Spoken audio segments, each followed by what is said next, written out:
Bangladesh cricket బోర్డులో నెలకొన్న అనిశ్చితికి తెరదించుతూ board అధ్యక్షుడిగా అమీనుల్ ఇస్లాం స్థానంలో స్టార్ క్రికెటర్ తమీం ఇక్బాల్ ను నియమిస్తూ నేషనల్ స్పోర్ట్స్ కౌన్సిల్ సంచలన నిర్ణయం తీసుకుంది. టీ20 వరల్డ్ కప్ నుండి బంగ్లాదేశ్ తప్పుకోవడం, గత బోర్డు ఎన్నికల్లో భారీ అవినీతి జరిగిందన్న ఆరోపణల నేపథ్యంలో ఈ మార్పు చోటు చేసుకుంది. అమీనుల్ ఇస్లాం నేతృత్వంలోని బోర్డును రద్దు చేసిన ప్రభుత్వం తమీం ఇక్బాల్ అధ్యక్షతన 11 మంది సభ్యులతో కూడిన అడ్హాక్ కమిటీని ఏర్పాటు చేసింది. బోర్డు ప్రతిష్టను పునరుద్ధరించడమే తన మొదటి ప్రాధాన్యతని బాధ్యతలు చేపట్టిన తమీం స్పష్టం చేశారు. అయితే ఈ తొలగింపుపై అమీనుల్ ఇస్లాం తీవ్ర ఆగ్రహం వ్యక్తం చేశారు. తనను పదవి నుంచి తొలగించడానికి ప్రభుత్వం చేపట్టిన విచారణ రాజకీయ ప్రేరేపితమని, ఇది ఐసీసీ నిబంధనలకు విరుద్ధమని ఆయన మండిపడ్డారు. 2025 అక్టోబర్లో జరిగిన ఎన్నికలు పారదర్శకంగా జరిగాయని, తమీం ఇక్బాల్ నేతృత్వంలోని కొత్త కమిటీ ఒక షామ్ ఎంటీటీ అంటే నకిలీ వ్యవస్థ అని ఆయన అభివర్ణించారు.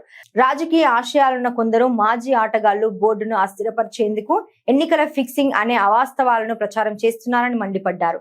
నేషనల్ స్పోర్ట్స్ కౌన్సిల్ చేపట్టిన విచారణ రాజకీయ ప్రేరేపితమని, ఇది తనను పదవి నుండి తప్పించడానికి జరిగిన కుట్ర అని ఆయన ఆరోపించారు. క్రీడల్లో ప్రభుత్వ జోక్యం వల్ల బంగ్లాదేశ్ క్రికెట్ అంధకారంలోకి వెళ్తుందని ఆందోళన వ్యక్తం చేస్తూ ఈ విషయంలో జోక్యం చేసుకోవాలని ఆయన అంతర్జాతీయ క్రికెట్ కౌన్సిల్ కు లేఖ రాశారు.